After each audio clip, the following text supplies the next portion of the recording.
Hi guys, welcome back to my YouTube channel. In this video, I'm going to show you how to turn on auto correction on Android phone. If at the end of this video guys, you find it so helpful, don't forget to like and subscribe. Particularly, I will be using Infinix Note 11. First thing to do is to open up your settings, go to your phone and search for settings app, then open it. When you open up your settings guys, scroll up and get to system.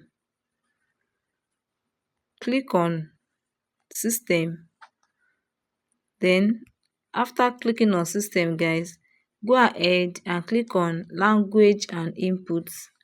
When you click on language and inputs, just go ahead and click on screen board.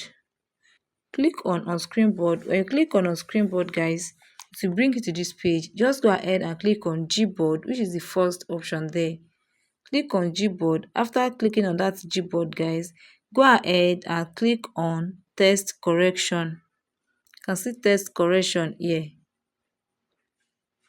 When you click on that test correction guys, you see a lot of options under this test correction.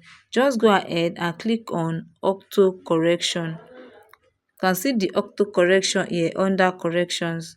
Then go ahead and toggle on the button at the front. This particular button, just click on it, then you see the changes on the button. So guys, that is how to turn on auto correction on Android phone. You find this video so helpful, don't forget to like and subscribe, give the thumbs up and turn on your notification bell for more updates so that you'll be notified whenever I drop my video. Thanks for watching guys, see you guys in the next video.